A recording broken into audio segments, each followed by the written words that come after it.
Welcome to the Blue Dragon Guild, a channel all about Dungeons and Dragons. I'm Baron. And I'm Mackenzie.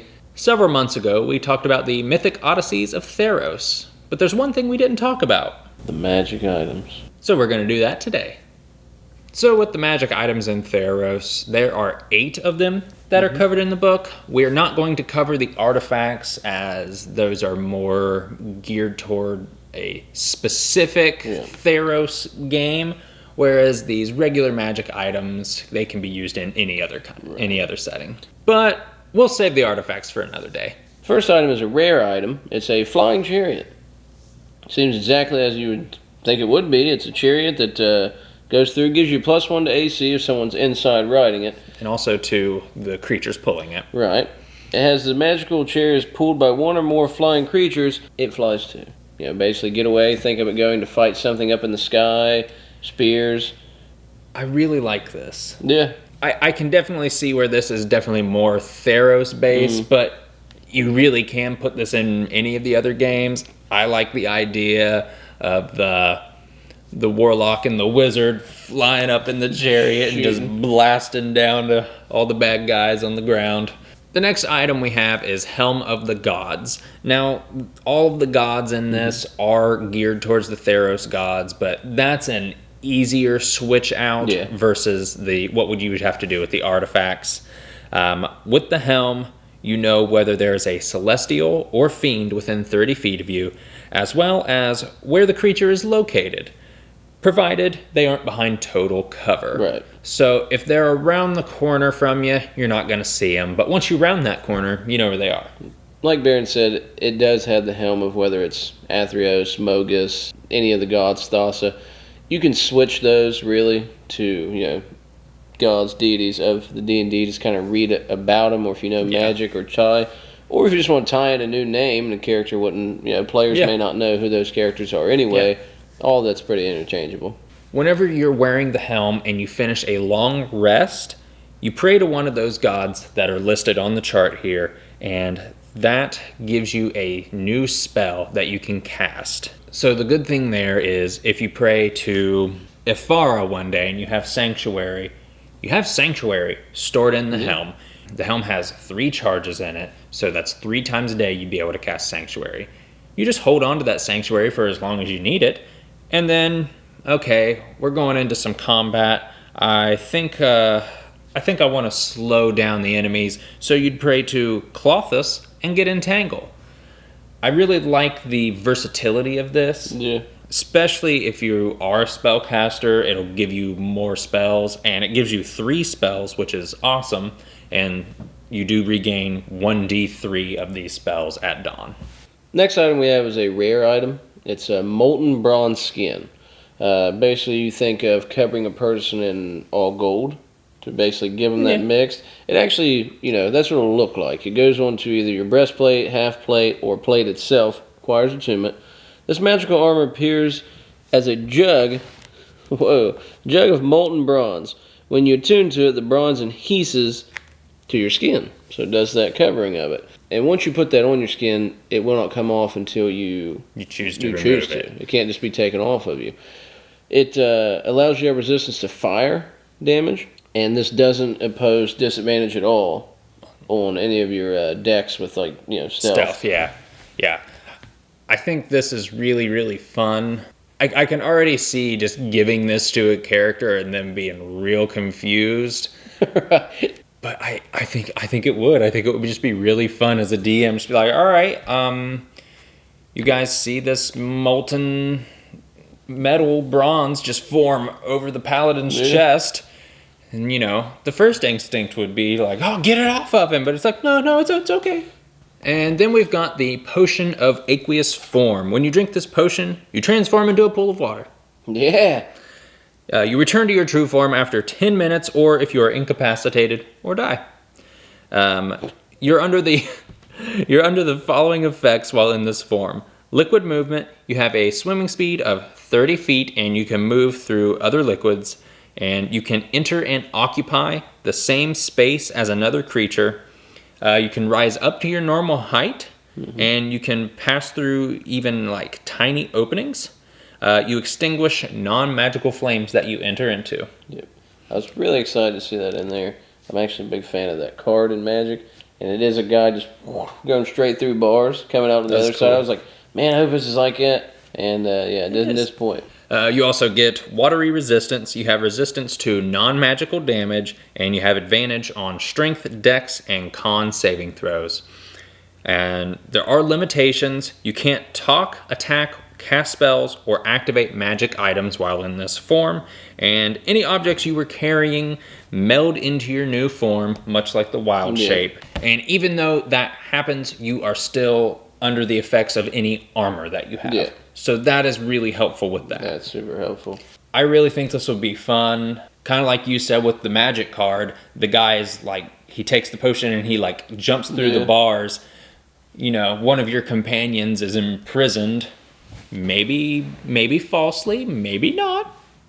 And you sneak some of this into a water, and like you just pour it into a cup and just like, oh, here's your water for the night, and they drink it and they just slosh right through the bars. That's good to go. How long does this last?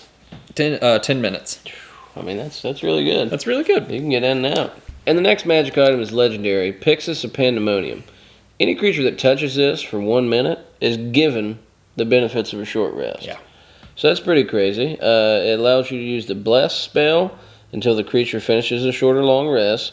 The creature can't gain this benefit again unless it finishes a long rest. If the vessel opens, roll, basically the Pyxis table to determine what happens. Any spell cast by this has a DC of 17.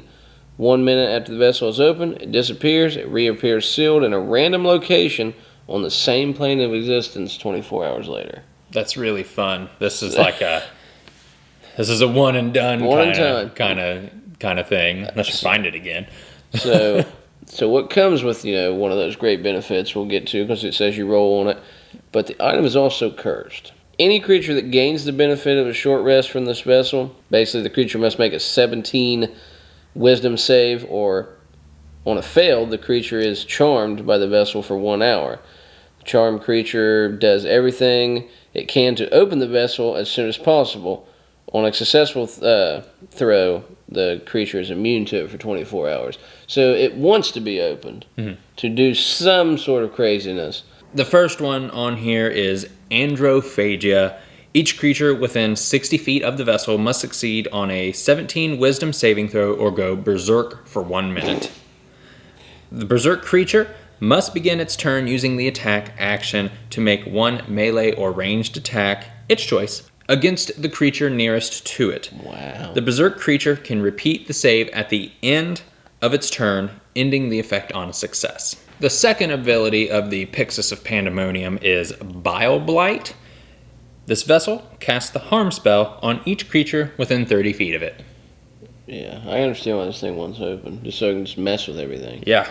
That's all it does. Yep. The next one is Flood, and what it does is it casts the Tsunami spell at a point of the DM's choice within 120 feet. So that's just pretty nasty. Takes everything over. The other one is Medusa's Gaze. The vessel casts Flash to Stone for every creature within 30 feet of it.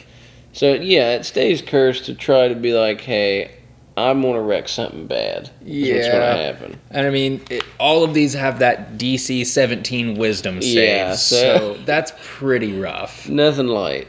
The next two is Labyrinth, which casts the Maze spell with every creature within 30 feet. Nightmare. Sleep basically comes out of this vessel in the form of 1d4 shadow demons, which you can find in the Monster Manual stat block, which appear in an unoccupied space 30 feet from it and are hostile. Okay. You might get 4 demons all of a sudden, just ready to fight. Then we've got Swarming Insects. The vessel casts Insect Plague, centered on itself and with a radius of 30 feet.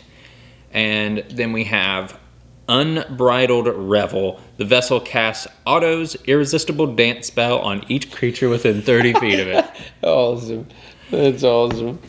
That's a mean item. That's a mean item. I think that you could use this with... I think you could really use this with your bad guys. Yeah. As kind of like... okay, well, we're gonna lose, so we might as well take everyone with us. And they bust any of these effects out. I mean, the bad thing is, it's like what it gives you is not worth all these things happening.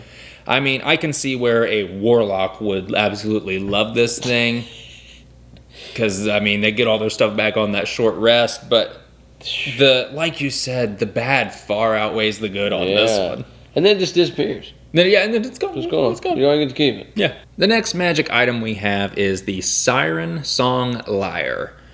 You can use an action to play this lyre and cast one of the following spells from it: Animal Friendship, Charm Person, Enthrall, or Suggestion. If the spell requires a saving throw, it has a DC of 13. And once the instrument has been used to cast a spell, it can't be used to cast that spell until the next dawn. That's good. So you get to use all of them. It's not just one. Yeah. That's good. The next item is Sling Bullets of Althermone. Hopefully I did that one right. It's a weapon. It's a sling bullet. Very rare. The sling bullet comes in a pouch, which contains 1d4 plus 4 bullets. Roll on the magic sling bullet table as listed below. You have a +2 bonus to attack and damage rolls made with this bullet. If the bullet misses, it teleports back into the pouch, so you'll never be able to miss it. That's really fun. Once the bullet hits a target, the bullet loses its magic.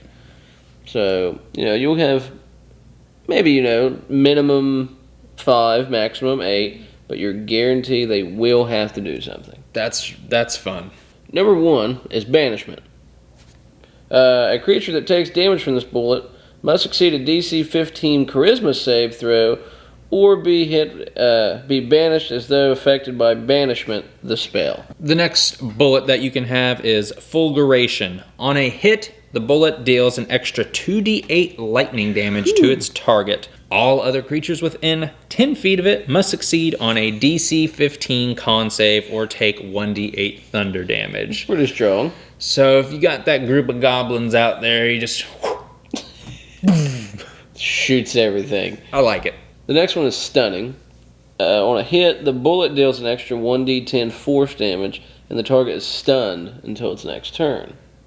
Until the end of your next turn. Oh, your next turn. Excuse me. Even better. Yes. Yeah, I like that. I mean, that's pretty long too.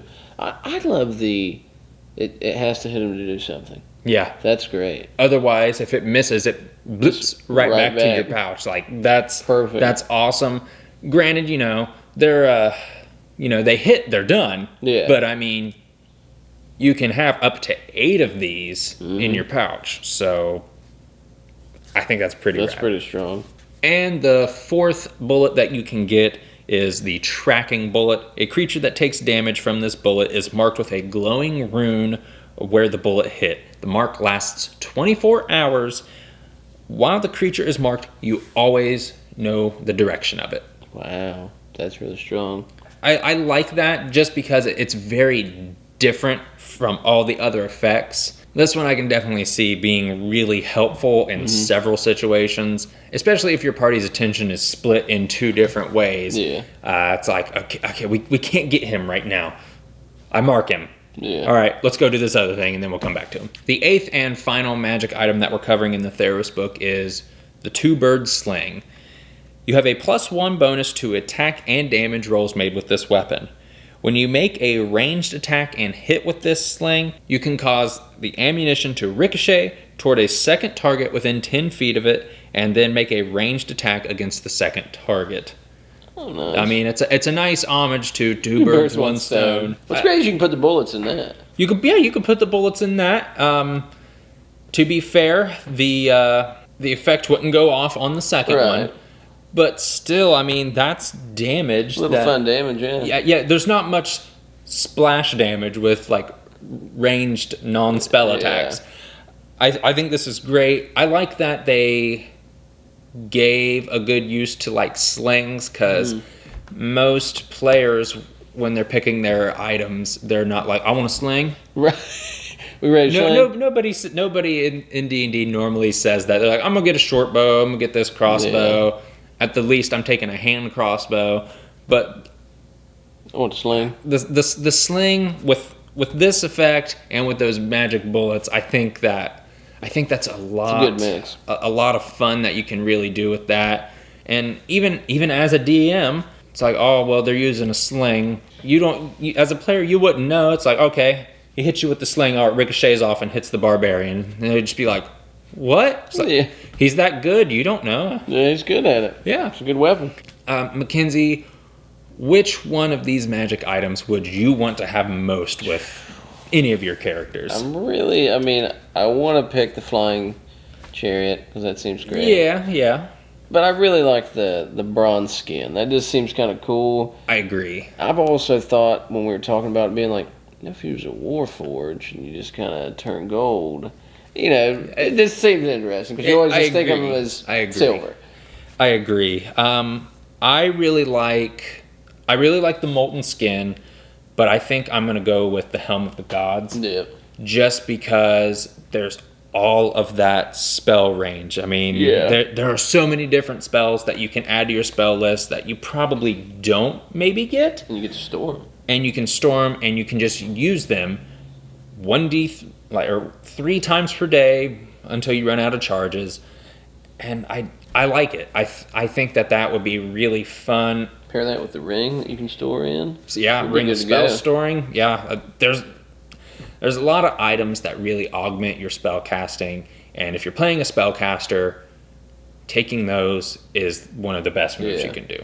So down in the comments below, please leave us what items you liked. Have you ever used these in Theros? Have you ever used them outside of the game?